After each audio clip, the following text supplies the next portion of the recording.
Good morning, students. Welcome to the study of home science. Today, we will study about the Kasturba Gandhi Balika Vidyalaya Yojana and second, Beti Bachao Beti Padhao योजना और thirdly हम पढ़ेंगे जीवन कौशल।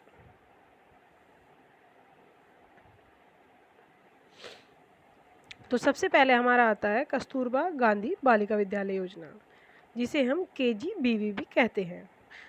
KGBV एक government of India की scheme है जो कि सर्व शिक्षा अभियान के अंतर्गत चलाई गई थी और यह उन लड़कियों के लिए चलाई गई थी जो कि कभी एनरोल्ड ही नहीं हो पाई थी या जो कि ड्रॉप आउट हो गई थी, जो रूरल एरिया, रिमोट या डिसएडवांटेज एरिया में रहती थी, जिन तक एजुकेशन नहीं पहुंच पा रही थी, जिन तक सारी सुविधा नहीं पहुंच पा रही थी, जो ऐसे एरिया में थी जहाँ पर ये पॉसिबल नहीं था, जिन्हें हम कह सकते हैं बैकवर्ड एरिया।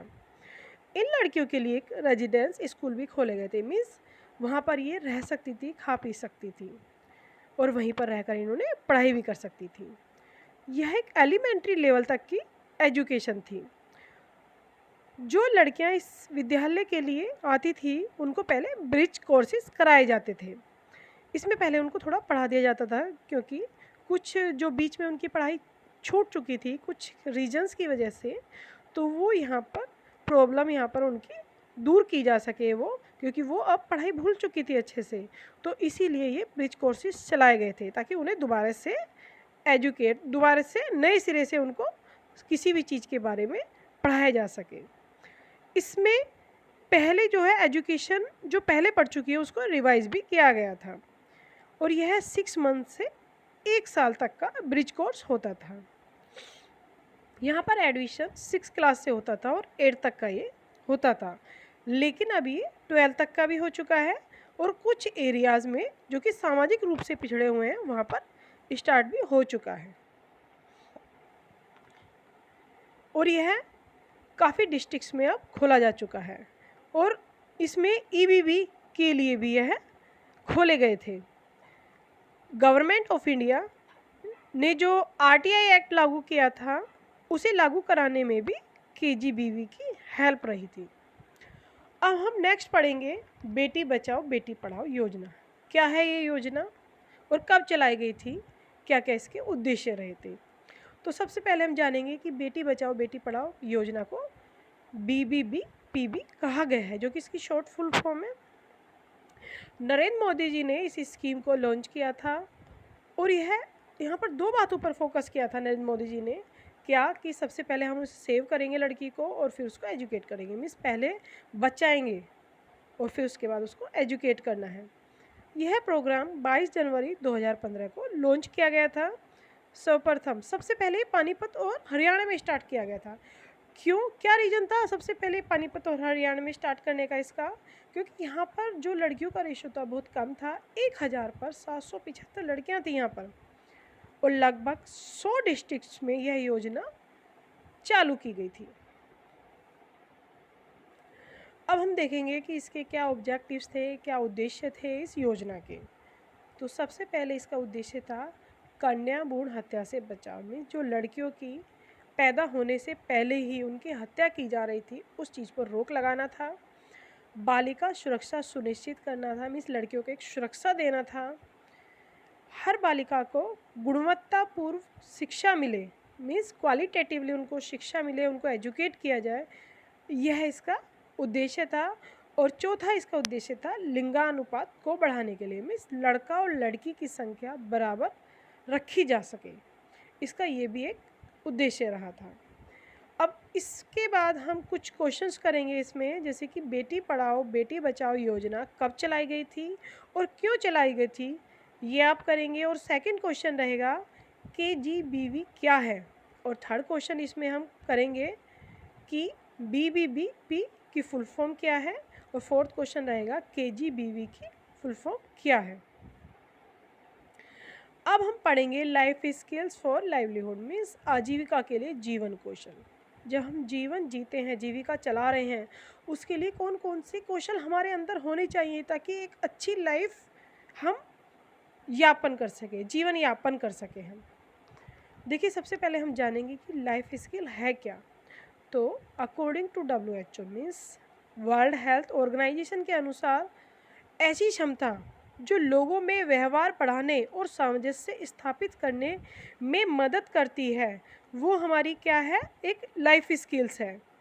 जब हम अपने आप अपनी स्किल्स को बढ़ाते हैं तो एक अच्छा जीवन यापन कर सकते हैं। लाइफ स्किल ऐसी क्षमता है जिसमें हम क्या करते हैं, चैलेंजेस का सामना करते हैं, यानी कि अगर कोई प्रॉब्लम आ रही है तो उसका हम सॉल्यूशन निकालने के लिए तैयार रहते हैं। सीधे तौर पर अगर हम ये कह सकते हैं कि प्रॉब्लम से निकलने में सहायता करना ही इसका मेन उद्देश्य होता है लाइफ स्किल्स का।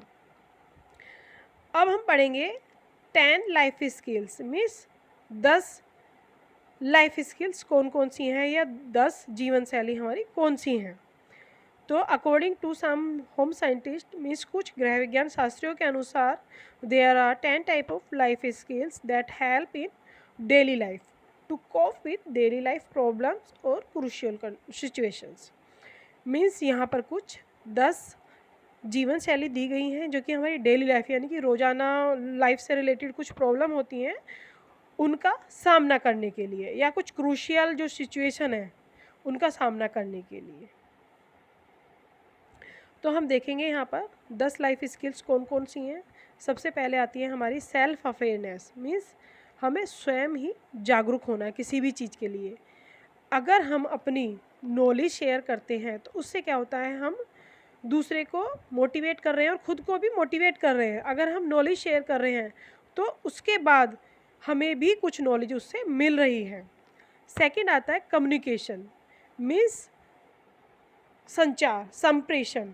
इसमें क्या करते हैं, हम अपने आइडियाज़ हैं या अपनी वैल्यूज़ हैं, इसमें हम अपने विचारों का आदान प्रदान करते हैं ताकि एक दूसरे की लाइफ की इम्पोर्टेंस हम समझ सकें, एक दूसरे के लिए हमारी इम्पोर्टेंस क्या है वो हम समझ सकें। थर्ड आता है हमारा डिसीजन मेकिंग। डिसीजन मेकिंग में क्या करते हैं, हम किसी भी कार्य को करने से पहले हम निर्णय लेते हैं कि ये कार्य हम कर रहे हैं तो इसका रिजल्ट क्या होगा, इसका आउटपुट क्या होगा।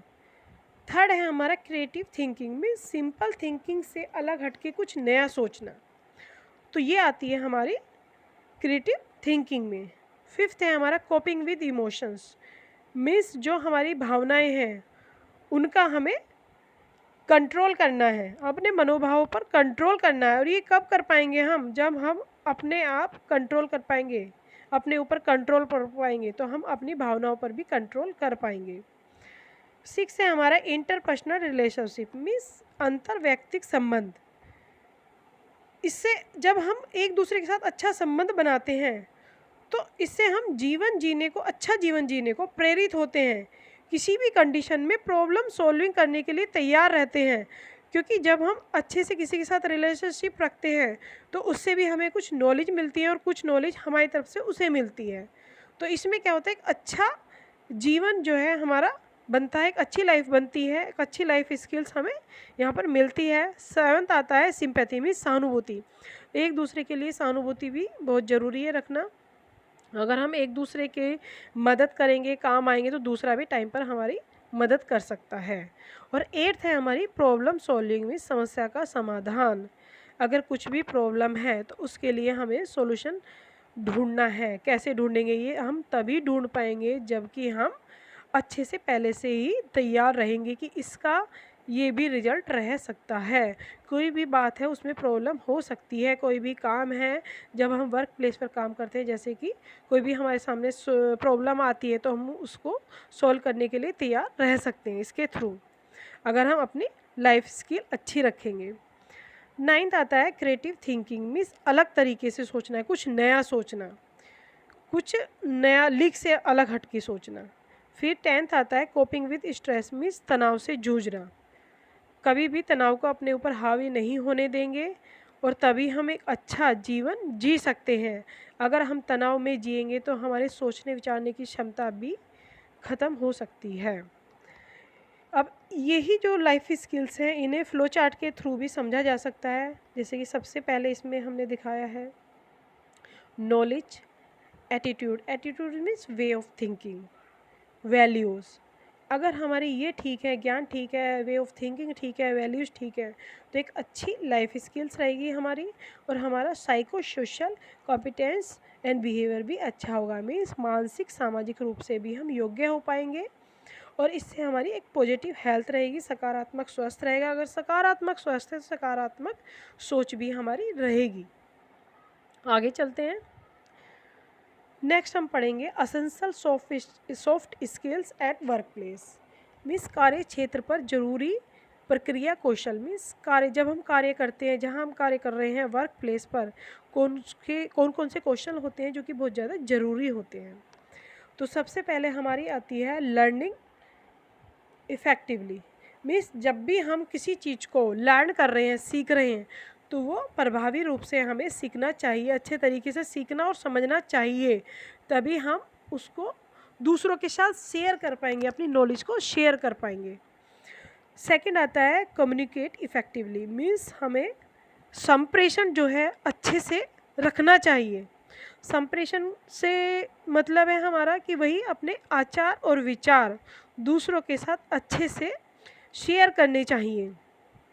जो भी हमें लगता है कि भाई नया है, नई टेक्नोलॉजी है, किसी चीज़ के बारे में हमें नई नॉलेज मिली है, तो हमें दूसरों को भी इस चीज़ के बारे में बताना चाहिए। हो सकता है उससे भी हमें कुछ नया सीखने को मिले। नेक्स्ट आता है आपका वर्किंग कोऑपरेटिवली। मीन्स जब भी हम काम करते हैं तो हमें मिलजुल कर काम करना चाहिए।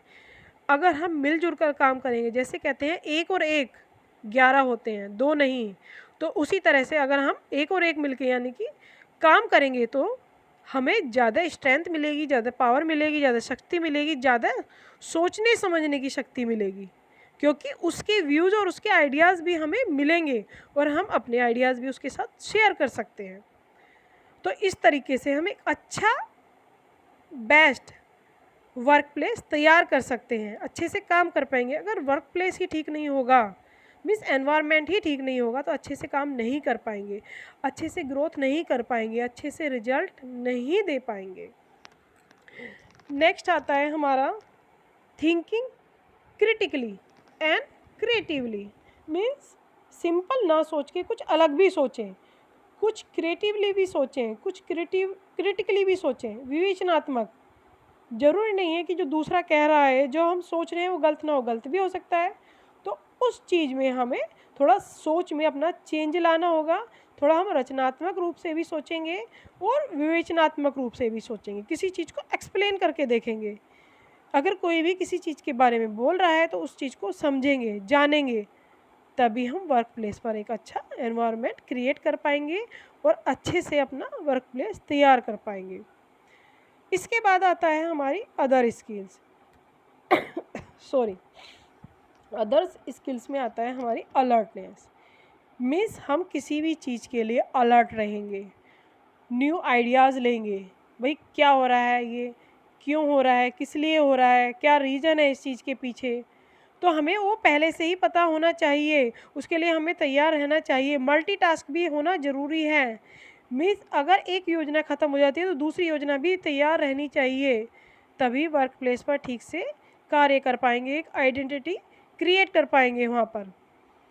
फोर्थ थॉट मीन्स पूर्व सोच, पहले से किसी चीज़ के बारे में सोचना।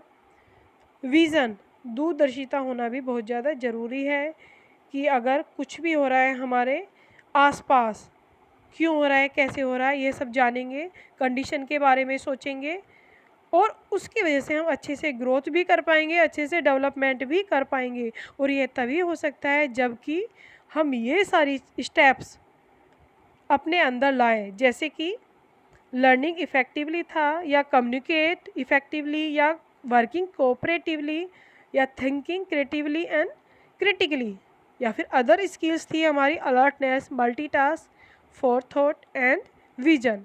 इसके अलावा वर्किंग प्रोडक्टिवली मीन्स हमें वर्क करना है और वो भी प्रोडक्टिवली करना है, अच्छे से करना है, और उस तरह से करना है ताकि हम अच्छे से अपना एक वर्क बेस पर अच्छी से अपनी एक इमेज शो कर पाएँ। और ये तभी कर पाएंगे हम तब कि ये सारी स्किल्स हमारे अंदर डेवलप होंगी, तभी हम अच्छे से ग्रो कर पाएंगे, तभी हम अपना प्रोडक्शन बढ़ा सकते हैं, अपना बेस्ट दे सकते हैं, बेस्ट आउटपुट दे सकते हैं। तो इस तरह से कह सकते हैं हम लास्ट में कि ये वो स्किल्स हैं जिन्हें यूज़ करके हम अपने काम को आगे बढ़ा सकते हैं, अपना बेस्ट कर सकते हैं, अपना ग्रोथ और डेवलपमेंट कर सकते हैं। तो thank you so much students, I hope ये आपको समझ में आया होगा। अब हम नेक्स्ट वीडियो में मिलेंगे नेक्स्ट चैप्टर के साथ। My best wishes for you. Okay students, thank you so much.